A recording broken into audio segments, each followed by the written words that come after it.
Hey guys, welcome to our channel.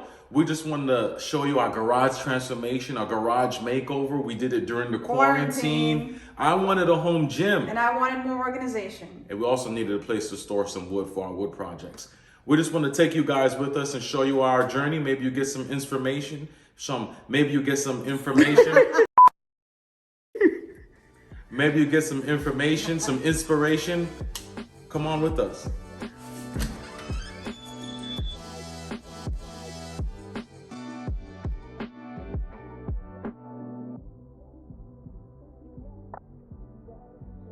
Here's the garage before, and as you can see, we have a little bit of everything.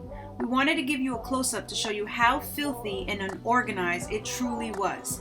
We have bicycles, workout equipment, lawnmower, gardening tools, etc, etc, etc. I'm not sure how we functioned like this before, but to say that I'm excited to have an organizational system in here is an understatement.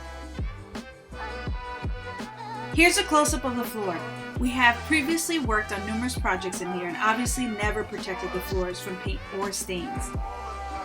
The first step was clearing out this mess. Between trash, donations, and moving things into the house, honestly, this job was a bit overwhelming, and it took us 3 days to completely clear it out. Woo! Now that we're all cleared up, it's time to prep the floors. After much research, we chose to purchase the Rustoleum's Rock Solid kit for the 2.5 car garage from Home Depot. We did purchase 2 kits though, in case one wasn't enough, but later you'll see that 1 box was actually sufficient. Better to be safe than sorry. The next step was to sweep away all the dust and debris, which was a lot. Then we used the Rustoleum cleaner and degreaser for the concrete, which by the way is not included in the kit. It's very important that the concrete is cleaned thoroughly to ensure the coating adheres properly. We decided to purchase a 2-in-1 squeegee push broom, which was very useful for the cleaning and removing of the water in the garage. We also used our pressure washer to make sure we got it as clean as possible. After thoroughly cleaning the floor, I decided on cleaning the inside of the garage door, which was super buggy and dirty. Before we primed the floor, we had to repair the cracks and holes in the concrete, which were many.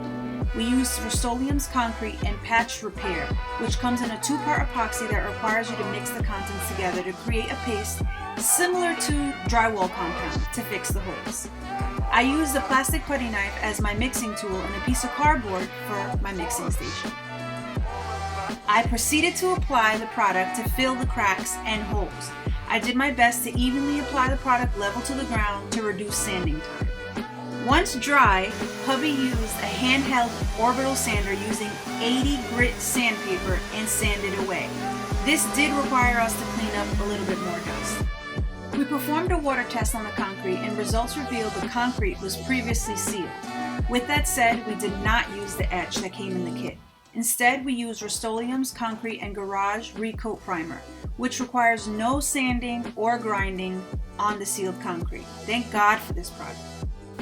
Right before priming the floor, we decided on caulking the bottom of the baseboards to seal the gap we had from any outside critters. We started priming and we did notice once dry there was some flashing from the repairs made. Now for the coating. We had to mix side A into side B and then shake it for 2 to 3 minutes.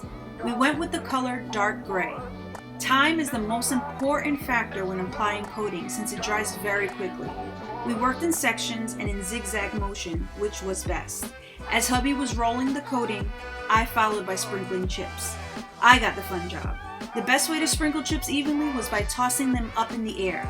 I tried all different ways and that seemed to be the best way to spread.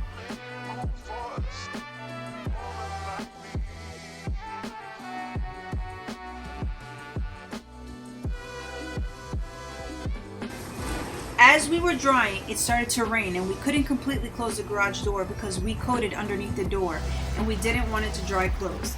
So we had to create a makeshift barrier so water wouldn't damage our freshly coated concrete.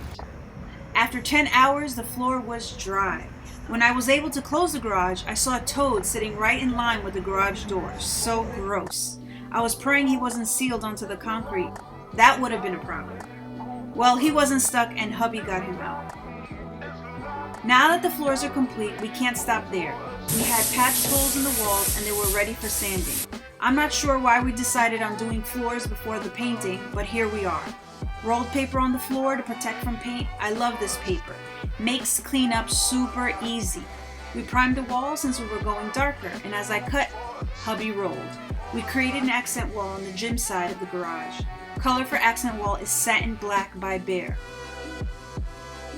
The rest of the garage is painted the color Chain Reaction by Behr. Last step, my favorite, to organize. Here we're bringing everything back into the garage with order in mind. I will go into detail in a separate video about what we use to organize and how we created a space for everything we use.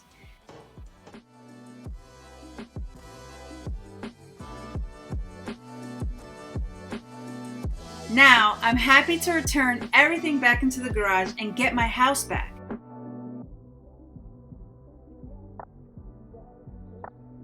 This garage transformation was something we had talked about for a long time, and to see the final results was and is super satisfying.